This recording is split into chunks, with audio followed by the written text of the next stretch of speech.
महाराष्ट्र में मराठा आरक्षण की मांग को लेकर जारी आंदोलन कई इलाकों में हिंसक हो गया है। एक दिन पहले ही आंदोलनकारियों ने बीड़ में एनसीपी विधायक प्रकाश सोलंकी के घर पर और विधायक संदीप क्षीरसागर के दफ्तर पर पहले पथराव किया और फिर आग लगा दी, जिसके बाद प्रशासन भी एक्शन में आया और एहतियात के तौर पर बीड़ जिले के कुछ हिस्सों में कर्फ्यू लगा दिया गया। इसके साथ ही इंटरनेट भी बंद कर दिया गया। दावा है कि पुलिस ने उत्पात मचाने वाले करीब 50 आंदोलनकारियों को हिरासत में ले लिया। लेकिन इस बीच एनसीपी शरद पवार गुट के विधायक संदीप क्षीरसागर के घर से जो तस्वीरें सामने आई वो हैरान कर देने वाली थी। घर के बाहर खड़ी गाड़ियां पूरी तरह जलकर राख हो गई थी और चारों तरफ सामान बिखरा हुआ था। जितने भी लोक प्रतिनिधि हैं उनके घर पर हमला बोल दिया। हम यहाँ पर अभी जो राष्ट्रवादी के शरद पवार गुट के एमएलए है संदीप क्षीरसागर, उनके साथ ही उनके चाचा जयदत्त क्षीरसागर और भारत भूषण क्षीरसागर के घर के सामने है, बंगलों के सामने है। वहीं मराठा आरक्षण की मांग को लेकर पिछले कई दिनों से जारी आंदोलन अब तेजी से फैलता हुआ दिखाई दिया और अब यह आंदोलन मराठवाड़ा इलाके के 8 से ज्यादा जिलों में फैल चुका है, जिनमें छत्रपति संभाजीनगर जाके के 8 से ज्यादा जिलों में फैल चुका है, जिनमें छत्रपति संभाजीनगर, जालना, बीड़ और नांदेड़ जिले शामिल हैं। यहां से भी आंदोलन की उग्र तस्वीरें सामने आई और नांदेड़ से सामने आई तस्वीरों में आंदोलनकारी सड़क पर टायर जलाकर प्रदर्शन करते दिखाई दिए। इस दौरान आंदोलनकारियों ने सड़क को जाम कर दिया, जिससे वहां आने जाने वाले लोगों को काफी परेशानियों का सामना करना पड़ा। दूसरी तस्वीर भी नांदेड़ से ही सामने आई। नांदेड़ के नायगांव में प्रदर्शनकारियों ने तहसील कार्यालय के सामने खड़ी एक सरकारी गाड़ी को भी जला दिया। वहीं महाराष्ट्र के मावल में आंदोलनकारियों ने प्रदर्शन किया और मांगे नहीं माने जाने तक सरकारी दफ्तर बंद करने की चेतावनी दे डाली। हालांकि राज्य के कई इलाकों में हिंसक प्रदर्शन के बाद प्रशासन ने सुरक्षा बढ़ा दी है, लेकिन मराठा आरक्षण की मांग को लेकर सड़कों पर उतरे लोगों पर इसका कोई असर होता दिखाई नहीं दे रहा है,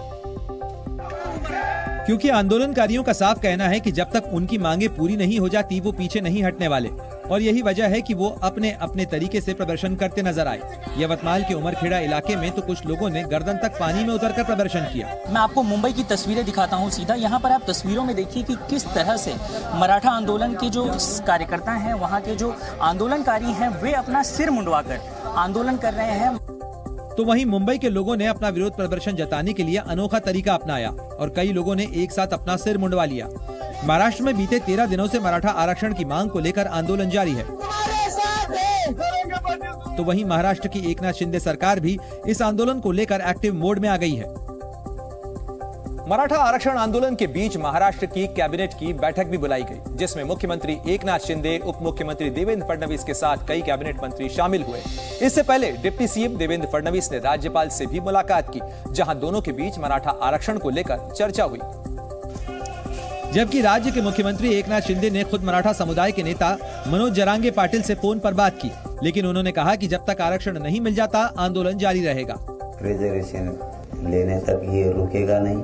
कोई भी शक्ति आ जाओ, मराठी आप रोकेंगे नहीं महाराष्ट्र के, और हम हमारा हक का रिजर्वेशन लेके रहेंगे। इस बीच मराठा आंदोलन को लेकर शिवसेना उद्धव गुट के नेता संजय राउत ने केंद्र सरकार पर हमला बोला और इसकी तुलना मणिपुर से कर डाली।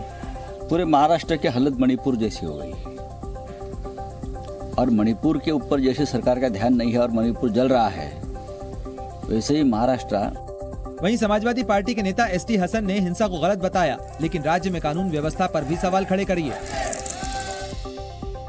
महाराष्ट्र इन दिनों मराठा आरक्षण के नाम पर सुलग रहा है। यह आंदोलन अब दिन ब दिन उग्र होता जा रहा है। तो वहीं मराठा आंदोलन के समर्थन में कई पार्टियों के सांसद और विधायकों ने इस्तीफे का दौर शुरू कर दिया है और महाराष्ट्र में अब तक 2 सांसद और 3 विधायकों ने मराठा आरक्षण की मांग का समर्थन करते हुए अपने पदों से इस्तीफा दे दिया। जिन सांसद और विधायकों ने इस्तीफा दिया उनमें हिंगोली से शिवसेना सांसद हेमंत पाटिल, नासिक से शिवसेना सांसद हेमंत गोडसे, वैजापुर से शिवसेना विधायक रमेश बोरनारे, पठारी विधानसभा सीट से कांग्रेस विधायक सुरेश वरपुड़कर और गेवराई में बीजेपी विधायक लक्ष्मण पवार का नाम शामिल है। इतना ही नहीं, दावा किया जा रहा है कि आने वाले दिनों में कुछ और विधायक मराठा आरक्षण के समर्थन में इस्तीफा दे सकते हैं। तो वहीं हिंसक प्रदर्शन के बाद कई नेताओं के घरों की सुरक्षा भी बढ़ा दी गई है। नांदेड़ में पूर्व मुख्यमंत्री अशोक चव्हाण के आवास के सामने बड़ी संख्या में पुलिस वालों को तैनात कर दिया गया। कैबिनेट मंत्री और मराठा नेता चंद्रकांत पाटिल के घर के बाहर भी सुरक्षाकर्मी मुस्तैद नजर आए। आंदोलन की आग भड़कने के बाद मुख्यमंत्री एकनाथ शिंदे ने लोगों से शांति बनाए रखने की अपील की, साथ ही जल्द आरक्षण लागू करने का भरोसा भी दिया। निश्चित रूप से मराठा समाज को पूरी तरह फुल प्रूफ जो टिकाऊ होगा, कानून के दायरे में जो बिठाने के बाद ये मराठा आरक्षण देने का सरकार की जिम्मेदारी है।